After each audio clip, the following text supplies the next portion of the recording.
بسم اللہ الرحمن الرحیم۔ السلام علیکم ورحمۃ اللہ وبرکاتہ۔ سخنور دانش یوٹیوب چینل پر آپ کا خیر مقدم کرتا ہوں۔ میرا نام عرفات اسلام ہے۔ اگر آپ نے یہ چینل ابھی تک سبسکرائب نہیں کیا تو براہ کرم سبسکرائب کریں اور بیل نوٹیفیکیشن آن کر لیں۔ بہت شکریہ۔ ڈاکٹر محمد طاہر القادری کے افکار و تعلیمات، اقوال و اقتباسات۔ عنوان: حب علی سلام اللہ علیہ۔ خطبہ صدارت قصر بطول شادمان کالونی لاہور۔ اس خطاب کی کتابت و اشاعت ستمبر 1987 میں ہوئی۔ حب علی رضی اللہ عنہ عین ایمان ہے، حب علی عین نجات ہے اور بغض علی عین نفاق ہے۔ اس لیے ایک مسلمان کے ایمان کا تقاضا یہ ہے کہ وہ راہ ایمان کو چنے، راہ نفاق کو نہ چنے۔ صحابہ کرام اپنے دور میں ایمان کی کسوٹی بیان کرتے ہیں۔ وہ کہتے ہیں، ہمارے زمانے میں ایمان کی کسوٹی کیا تھی اور منافقت کی کسوٹی کیا تھی۔ ہم منافقوں کی پہچان بغض علی سے کیا کرتے تھے۔ جب کسی سے حب علی کی خوشبو آتی ہم اسے مومن سمجھ کر گلے لگا لیتے، جس سے بغض علی کی بو آتی اسے منافق سمجھتے۔ ارے مدینہ کی اس ریاست کے استحکام کے لیے حضور صلی اللہ علیہ وآلہ وسلم کے غلام اور اہل کتاب قدر توحید پر مشترک ہو سکتے ہیں تو ریاست پاکستان کے استحکام کے لیے سارے مسلمان حب علی پر متفق کیوں نہیں ہو سکتے؟ مجھے ہرگز یہ کہنے میں کوئی تعمل نہیں کہ پاکستان یا بلاد اسلام میں رہنے والا کوئی شخص خود کو سنی کہلائے یا شیعہ، اگر وہاں حب علی کے نام پر وحدت و اتفاق اور اتحاد کی راہ کو نہیں اپنا سکا تو وہ سنی ہے یا شیعہ ہے، وہ جھوٹا ہے اور منافق ہے۔ اس لیے ایک بات بتاتا ہوں آپ کو، خواہ سنیت ہو یا شیعیت، ان دونوں کے بزرگوں سے پوچھیں تو اپنی اپنی جگہ وہ دونوں یہ دعویٰ کرتے ہیں کہ ہمارا مسلک مسلک محبت ہے، مسلک نفرت نہیں ہے، اور اگر دونوں کا دعویٰ سچ ہے تو مسلک محبت والے دست و گریباں نہیں ہوا کرتے، گلے ملا کرتے ہیں۔ میری دعا ہے کہ خداوند کریم کی ذات اس محدود سے پیمانے کو پھیلا دے، آمین۔ صرف پاکستان نہیں بلکہ برصغیر اور پورے عالم اسلام کو اس محبت پر اکٹھے کر دے۔ جو آیت کریمہ میں نے ابتدا میں تلاوت کی ہے اس میں باری تعالیٰ کا یہ ارشاد ہے، اعوذ باللہ من الشیطان الرجیم، بسم اللہ الرحمن الرحیم، فاسألوا اہل الذکر ان کنتم لا تعلمون۔ اگر تمہیں کسی حقیقت کی خبر نہ ہو، معرفت نہ ہو تو اہل ذکر سے پوچھ لیا کرو۔ سورہ النحل آیت نمبر 43۔ کن سے پوچھ لیا کرو؟ اہل ذکر سے، اہل علم کی بات نہیں۔ عام طور پر رواج تو یہ ہے کہ سوال اہل علم سے کیا جاتا ہے۔ جب سوال اہل علم سے کیا جاتا ہے تو یہاں اہل علم کی طرف رجوع کرنے کا حکم کیوں نہیں دیا؟ وجہ یہ ہے کہ اہل علم کبھی خود بھی دھندلکے میں مبتلا ہو جاتے ہیں، کبھی اہل علم خود بھی حقیقت کو نہیں پا سکتے تو اہل علم سے کبھی حقیقت چھپ جاتی ہے، لیکن اہل ذکر سے حقیقت چھپ نہیں سکتی۔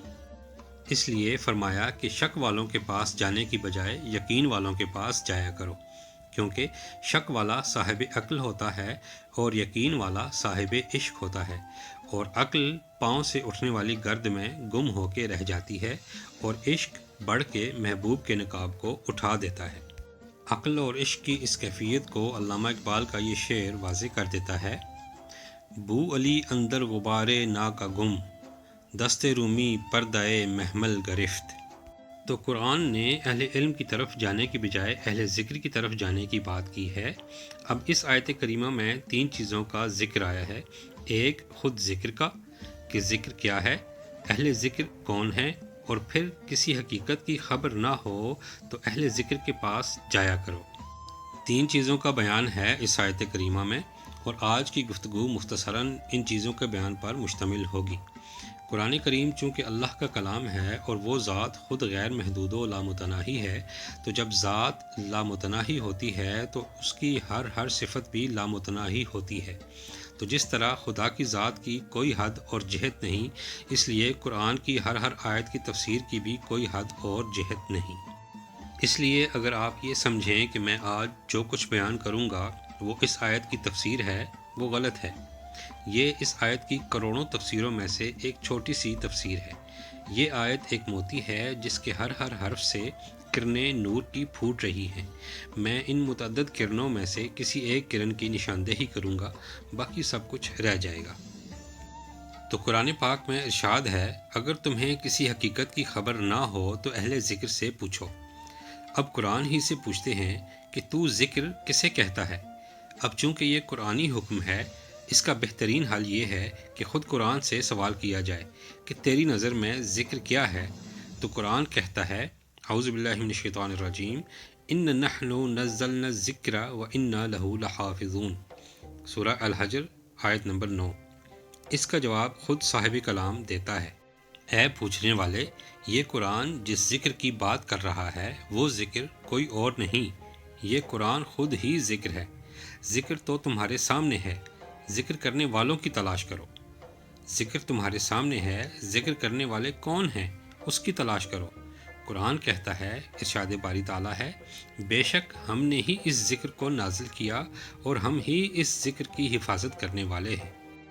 تو قرآن سے کیا ثابت ہوا کہ ذکر کیا ہے؟ قرآن۔ تو قرآنی حکم کی تفصیل قرآن سے بہتر تو کوئی اور نہیں ہو سکتی نا۔ تو گویا قرآن کا فیصلہ یہ ہو گیا کہ قرآن خود ذکر ہے، اور کئی ایک مقام پر اس طرح بیان آتا ہے، ترجمہ، یہ قرآن آپ کے لیے اور آپ کی قوم کے لیے ذکر ہے، سورہ زخرف آیت نمبر 44۔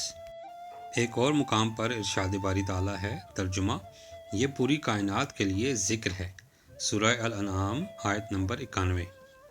ایک اور جگہ پر ارشاد فرمایا، ترجمہ، یہ قرآن تو نصیحت ہے، سو جو چاہے اپنے پروردگار تک پہنچنے کا راستہ اختیار کرے، سورہ المزمل آیت نمبر 19۔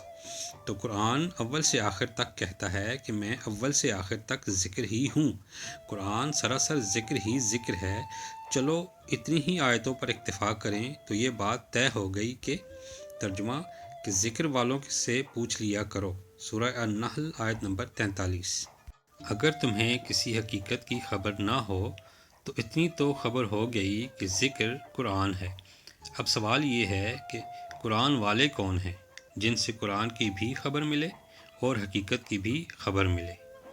جاری ہے، حوالہ جات کے لیے کتاب سے استفادہ فرمائیں۔